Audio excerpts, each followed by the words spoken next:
السلام علیکم ورحمۃ اللہ وبرکاتہ۔ کیسے ہیں آپ لوگ؟ آئی ہوپ آپ خیریت سے ہوں گے۔ دوستو، جیسا کہ آپ لوگوں کو معلوم ہے، آج 15 اگست ہے، یعنی یوم آزادی کا دن ہے۔ آج کے اس مبارک دن میں، یعنی یوم آزادی کے دن میں آپ لوگوں کو، تمام ناظرین کرام اور تمام ویورز کو اور اپنے دوستوں اور فرینڈوں کو اور پورے دیش واسیوں کو 15 اگست کی مبارکباد پیش کرتا ہوں۔ آج میرا مقصد یہ ریکارڈ کرنا کہ آج کے ہندوستان کے ماحول جو دیکھتے ہیں آپ لوگ اور سنتے ہیں، کہیں آپ کو کسی طرح کا نعرہ سننے کو ملتا ہے مسلمان غدار ہے۔ انہی وجہ سے میں اس ویڈیو کو یعنی اس آڈیو کو ریکارڈ کر رہا ہوں، تاکہ میں بتا سکوں علماء کرام اور ہمارے اکابرین اور ہمارے اسلاف کا کیا کردار رہا ہے اس یوم آزادی میں، اس ہندوستان کو آزاد کرانے میں۔ تو دوستو، سنتے ہیں ان علماء کرام کے قربانیوں کو، ان علماء کرام کے جو وقت دیے تھے ان کو جانتے ہیں، کیسے کیسے قربانیاں دی ہے ان لوگوں نے، ان شخصیت نے، اور آج ہم کو ہندوستان کے غدار کہتے ہیں۔ اور مسلمانوں کو ہی ایسا نعرہ لگاتے ہیں، مسلمانوں کو دیکھ کر یا مسلمانوں کو غدار کہا جاتا ہے ہندوستان میں۔ اور آپ نے سنے ہوں گے یا آپ سنے ہوں گے یا سنتے ہوں گے ویڈیو میں کہ آج کل کچھ ایسا چل رہا ہے، کچھ لوگ جو ہمارے ہندوستان کو، ماحول کو خراب کرنا چاہتا ہے، وہ اس نعرے کو لگا کر ہمارے مسلمان کو اور ہندو بھائیوں میں لڑانا چاہتا ہے۔ وہ کیا نعرہ لگاتے ہیں ذرا سنتے ہیں۔ وہ کیا کہتے ہیں معلوم ہے کہ دیش کے غداروں کو گولی مارو سالوں کو۔ وہ آج ہمیں غدار کہتے ہیں، جس کی تاریخ بھری پڑی ہے کہ ان اسلاف نے، ہمارے بزرگوں نے، ہمارے اسلاف نے کیسے قربانی دے کر ہندوستان کو آزاد کرایا۔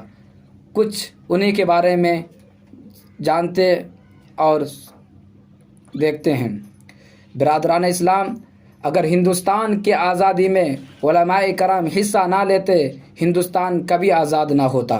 ہمارے اسلاف نے بے مثال اور لازوال قربانیاں دی ہے، جن کی نظیر پیش کرنے سے تاریخ عاجز و قاصر اور عقل انسان حیران و ششدر ہے۔ کیا تاریخ شیخ الہند مولانا محمود الحسن صاحب جیسے سپوت کو فراموش کر سکتی ہے، جن کی ذات سے انگریز سامراج کانپتا ہے، جن کی حرارت روح کے سبب جمعیت الانصار اور جمعیت الہند مکمل آزادی کی تحریک چلائی؟ وہ سید احمد شہید، جن کی قربانی کی گواہی سرزمین بالا کوٹ دے گی، جو حریت کی جد و جہد کی ایک کڑی تھی۔ وہ سیدۃ الطائفہ حاجی امداد اللہ مہاجر مکی رحمۃ اللہ علیہ، جن کے قطروں اور خون کی آج بھی آپ کو شاملی کے میدان میں، جن کے قطرہ اور خون آج بھی آپ کو شاملی کے میدان میں ملیں گے۔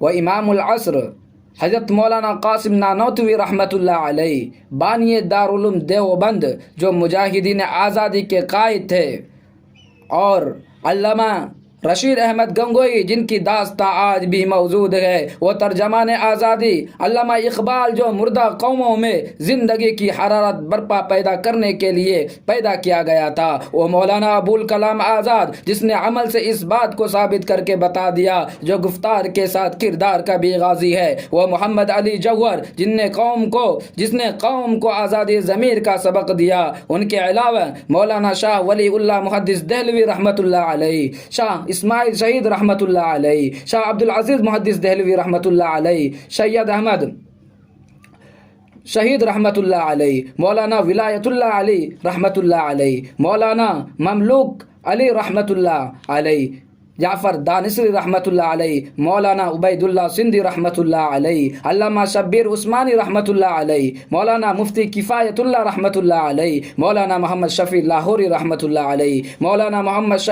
شوکت علی رحمۃ اللہ علیہ، حافظ ضامن شہید رحمۃ اللہ علیہ۔ یہ ہمارے وہ اکابر ہے جن کی قربانیوں سے ہمارے ملک آزاد ہوا ہے۔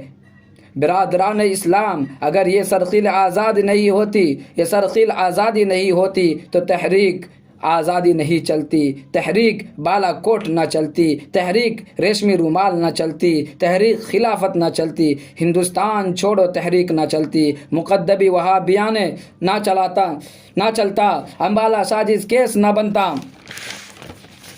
خدا پاک کی قسم اگر یہ علماء کرام انگریزوں سے مقابلہ نہ کرتے تو ہندوستان کبھی آزاد نہ ہوتا۔ اس ملک کی آزادی کے لیے نہ جانے کتنے علماء کرام کو سولی پر چڑھایا گیا، ہزاروں آئینی سلاخوں کے پیچھے بند کر دیا گیا، کتنی عورتیں بیوہ ہو گئی، کتنے معصوم کلی کھلنے سے پہلے مرجھا گئی، بہت سے ماں باپ کے لاڈلے یتیم اور لاوارث ہو گئے، عورتوں کے سامنے مردوں کو گولی مار دی گئی، مردوں کے سامنے عورتوں کو عزت لوٹی گئی، ماں کے دودھ پیتے ہوئے بچے کو چھین کر آگ میں ڈال دیا گیا۔ جبر و استقداد کی ایسی تاریخ وجود میں آئی جس نے اسپین اور سمرقند کی تاریخ کو بھی پیچھے ڈال دیا۔ اتنی بربادی مقدر میں تھی آبادی کے بعد، کیا بتائے ہم پر کیا گزری ہے آزادی کے بعد۔ اتنی بربادی مقدر میں تھی آبادی کے بعد، کیا بتائے ہم پر کیا گزری ہے آزادی کے بعد۔ افسوس صد افسوس، اتنی قربانیاں دینے کے بعد آج ہم سے وطن پر دوستی کا سوال کیا جا رہا ہے، ہم کو وطن سے مٹانے کی کوشش کی جا رہی ہے، جنگ آزادی سے ہمارے ناموں کو نکالا جا رہا ہے، ہمارے کارناموں کو بھلایا جا رہا ہے، ہمارے حب الوطنی پہ شک کیا جا رہا ہے، ہم کو ننگے چمن اور غدار وطن کہا جا رہا ہے۔ الٹا ہم سے سوال کیا جا رہا ہے، تم نے ہندوستان کو کیا دیا؟ اے برادران وطن، اے محبان وطن، اگر تم ہماری تاریخ جاننا چاہتے ہو، اگر تم ہماری داستان جاننا چاہتے ہو، اگر تم ہمارے ماضی کو دیکھنا چاہتے ہو تو آؤ میں تمہیں پتہ بتاتا ہوں۔ جاؤ ہمارے داستان بالا کوٹ سے پوچھو، ہماری داستان مالٹا کی کالی کوٹریوں سے پوچھو، ہماری داستان شاملی کی میدانوں سے پوچھو، ہماری داستان سلاسی کی چنگاروں سے پوچھو، جھنکاروں سے پوچھو، ہماری داستان چاندنی چوک سے خیبر کی درختوں سے پوچھو، ہماری داستان فارسی کی فندوں سے پوچھو، اگر ہو سکے تو ہمالیہ کی بلندی سے پوچھو، گنگا کی گہرائیوں سے پوچھو، سرزمین ہند کے شادابی سے پوچھو، آسماں کے تاروں سے پوچھو، ہندوستان کے صحراؤں سے پوچھو، یہ تمہیں بتائیں گے، ہمارے کارناموں سے واقف کرائیں گے۔ میں پوچھنا چاہتا ہوں ہندوستان کو قطب مینار کی بلندی کس نے دی؟ میں پوچھنا چاہتا ہوں ہندوستان کو لال قلعہ کا عظمت کس نے بخشی؟ میں پوچھنا چاہتا ہوں ہندوستان کے تاج محل کی رانائی کس نے دی؟ میں پوچھنا چاہتا ہوں ہندوستان کو جامع مسجد جیسی پرشکو عمارت کس نے دی؟ میں پوچھنا چاہتا ہوں ہندوستان کی چار مینار کی چمک کس نے دی؟ یہ تاریخی عمارت ہے، یہ ہماری عظمت ہے، رفتہ کی گواہ ہے، اس سے تم ہمارے ماضی کا اندازہ لگا سکتے ہو۔ آخر میں میں یہ بتا دینا چاہتا ہوں ہم اس ملک میں کرایہ دار نہیں بلکہ اس ملک کے معمار ہے۔ اس ملک میں چپا چپا پر ہمارا حق ہے، اس ملک کے ذرہ ذرہ پر ہمارا حق ہے۔ ہم نے خون و جگر کی قربانیاں دی ہے، ہم اس ملک کی آزادی کے لیے، ہم اس ملک میں بائی چانس نہیں بلکہ بائی چوائس ہے۔ لہذا اس ملک میں آزادی چاہیے، ہم آزادی چاہتے ہیں، ہمیں مذہبی آزادی چاہیے، ہمیں قرآن کی آزادی چاہیے، ہمیں جان و مال کی حفاظت چاہیے، ہمیں عزت و آبرو کی حفاظت چاہیے، ہمیں عبادت گاہوں کی حفاظت چاہیے، یہ ہمیں آزادی ہونی چاہیے۔ اس کے برعکس، اس کے الٹا اپوزٹ کیا ہو رہا ہے؟ موب لنچنگ کے نام سے مسلمانوں کو مارا جا رہا ہے۔ یہ ہمارے ہندوستان کا ماحول ہے، ہمیں غدار کہا جا رہا ہے۔ ہم نے اتنی قربانیاں، یہ سب قربانیاں پیش کرنے کے بعد ہمیں یہی صلہ ملا۔ اس لیے شاعر کہتا ہے، جب گلستان کو خوں کی ضرورت پڑی، سب سے پہلے گردن ہماری ہی کٹی، پھر بھی کہتے ہیں ہم سے یہ اہل چمن، یہ چمن ہمارا ہے تمہارا نہیں، یہ چمن ہمارا ہے تمہارا نہیں۔